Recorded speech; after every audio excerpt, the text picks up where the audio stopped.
It's a great honor for me to have been invited to say a few words about Bob Greene. But before I say anything, let me first acknowledge his widow, Kathy, and his son over there, if I may, please.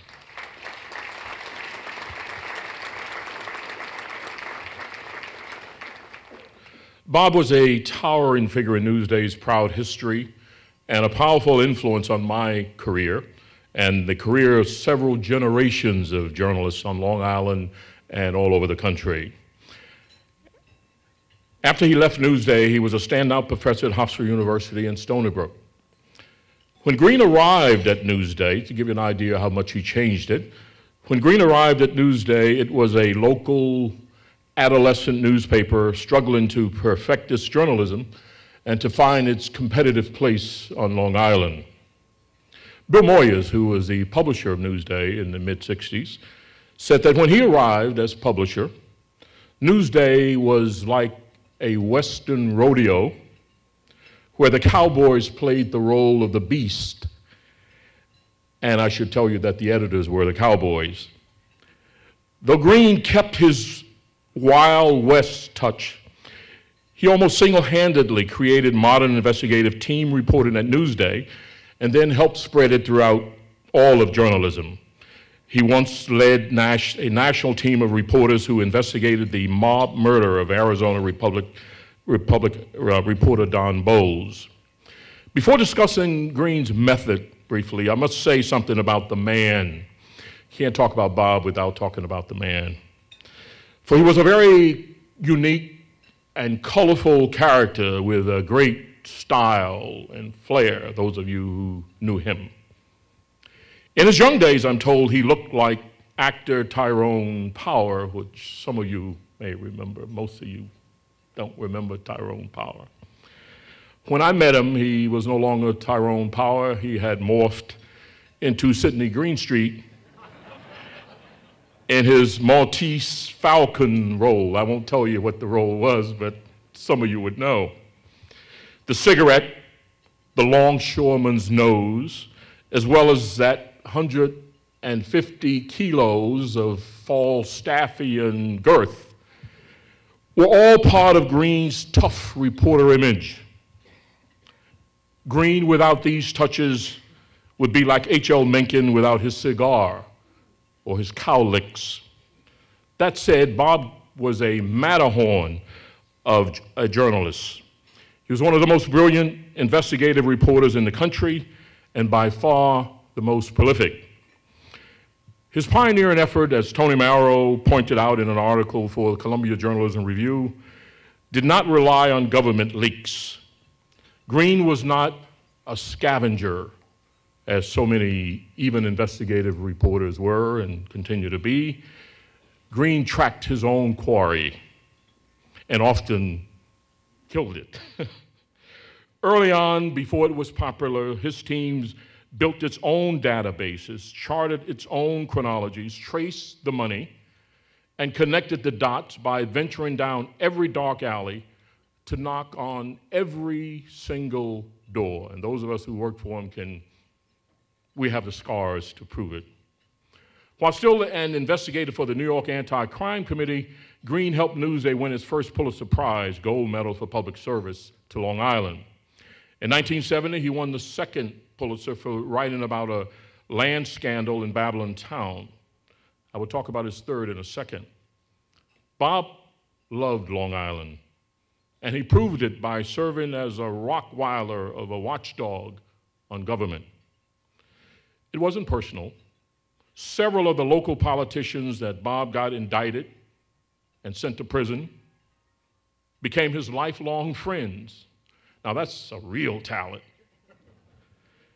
The reason Long Island readers loved what Bob Greene was doing wasn't just that the politicians were crooks, said Geraldine Shanahan, who's a former team member and now she works with the New York Times. Long Islanders already knew or suspected that some of them were crooks.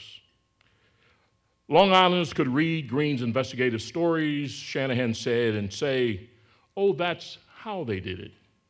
That's what Bob started out doing initially.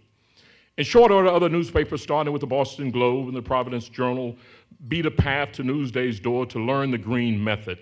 TV stations also made pilgrimages while other reporters from around the country would simply look over Greene's shoulder and take notes. His specialty, of course, was local reporting. Bob made local news reporting glamorous, said Howard Schneider, another of Greene's protege who now heads up the journalism program at Stony Brook. He could generate the same passion for a story about a hero German shepherd unjustly sentenced to the death as he did for a multi-million-dollar public works scandal, said Schneider. Bob could convince reporters that with enterprise they could find a local story that could lead the paper, uncover a misdeed, and possibly lead to a Pulitzer Prize. In addition to Schneider, Jim Klurfeld, and editors like Tony Marrow, Bob's proteges included some of the most influential reporters and editors in journalism today. While some others worked alone, Greene investigated with a team always. He was just that unselfish. He was kind, generous, and he had a great deal of courage. He had a great eye for talent, and as all great teachers, he enjoyed nurturing young journalists with potential to kinetic successes. When he picked me for the Greene team, I was a rookie reporter who had served a hitch in the U.S. Army as a Ranger captain. I had no idea that I would face more danger under Greene's command than I had during a year under the command of General Westmoreland in Vietnam. Our assignment was to investigate the international flow of heroin that was corrupting police and politicians. It was causing death, and it was wrecking the lives on Long Island and in New York City. In fact, when we went on that story that year, 47 Long Islanders had died from heroin-connected causes. And in New York City, which today has about 500 homicides a year, the death rate for heroin alone in the 5 boroughs of New York City was over 1,100 a year. That's the damage that heroin was reaping. And so Greene had gotten and drawn the assignment to go and investigate it in the grand manner. And Greene did everything in the grand manner. He had a grandiose plan for the 3-man team to spend months in Turkey living and working with the opium poppy farmers and smugglers. We were to work our way across Europe to Marseille and Paris, where we would investigate the French connection and, of course, eat well. It was a global journalistic venture that would have made James Bond proud. Greene was nothing if not a man of extravagant ideas. Bob had us buy shotguns and rifles and enter Turkey, which was under martial law, not as reporters tracking opium, they would not have allowed us, but we entered the country as if we were part journalists and part great white hunters, which for me, of course, was something of a stretch. Bob had us obtain Turkish IDs. We had secret recording devices, and we had to carry rice paper to record the names of the big name smugglers. I think if we were detected, we were supposed to eat the rice paper with the names on them. Luckily, we never got to that point. At times, Newt Royce and I, Newt was the other reporter, we thought Bob was getting a little carried away, but what do we know? The publishers and editors even scratched their head at certain flights of intrigue, but they chose not to head us off. We ended up identifying the thugs, the illicit methods, and the nicknames of hundreds of drug dealers on 3 continents. Dave Laventhal, the editor at the time, still talks about an incident that unfolded 3 weeks before our heroin series was set to start and run for 32 consecutive days. I think it still holds the Guinness record for length. I don't think anyone read it except those of us who wrote it. I hope a couple of readers got to it. Dave and his top editors, the incident went, and it's a true story, Dave Laventhal and his top editors They were assembled in the publisher's office. The publisher was Bill Atwood, and where they were joined by an officer from the CIA, Central Intelligence Agency. This man's name was Bronson Tweedy. What a great name for a CIA agent, Bronson Tweedy. Okay, if this story, and what he said to the assembled editors, Bill Atwood, Dave Laventhal, and at least one other editor, he said, if this story runs, Bill, and he called the publisher Atwood Bill, he said it would have serious consequences in France. He called Bill Bill because they had been classmates at Princeton. He said the government there is shaky. The government in France is shaky. And if this French Connection heroin story would run, it could throw the control of the country to the communists. This was in 1973. And if the Reds, the communists, win in France, Agent Bronson Tweedy said, it would be only a matter of time before they take over Italy. Then Germany may be next. Then CIA agent Bronson Tweedy turned to Bob, and he said, I don't know. He said, I don't want to overstate this, Mr. Greene, but you could say that you hold all of Western Europe in your hands, unquote. At this point, Dave Laventhal remembers that the 345-pound Bob Greene actually began to swell up and literally fill the room. Bob remembers the incident a little bit different and having a different emotion. Bob remembered that it was one of those times that investigative reporters fear most. He said he was afraid, because of this government pressure coming obviously from the CIA, that most of our year's worth of work would go down the drain. He said, you never know what a publisher will do in that situation, which unfortunately is where we are now, except too often they do it in anticipation of what the government might do.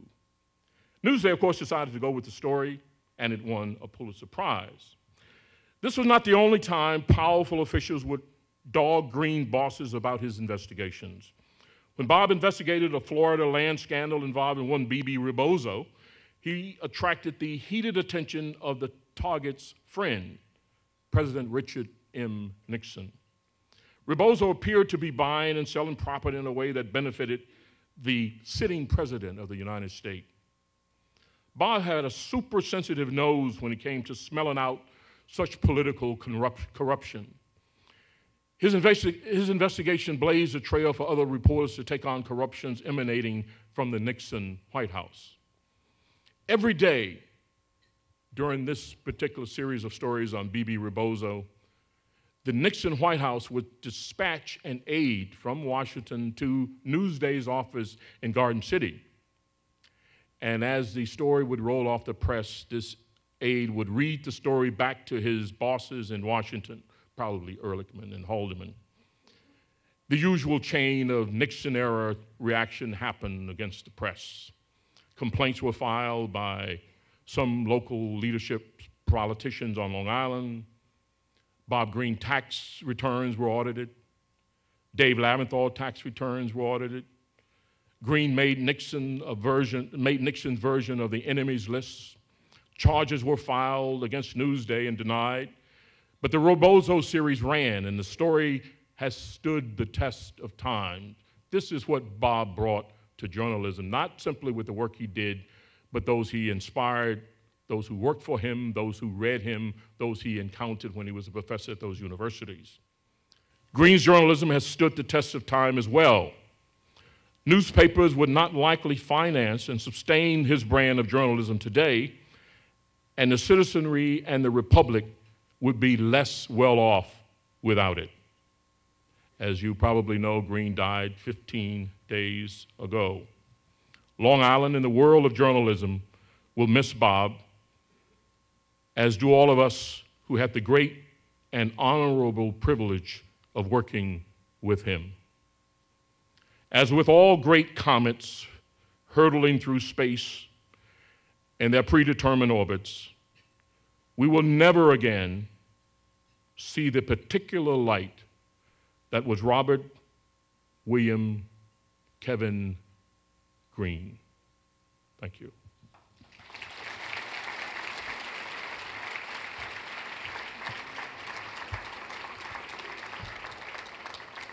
Thank you for that. As a keepsake for being with us today, we have framed for you what you did here for us today. And just to read a bit, Fair Media Council thanks Les Payne for sharing with us today the memories of a friend who became a legend, and for his support of the Fair Media Council. The Folio Award for Investigative Reporting will now be named in honor of Bob Greene.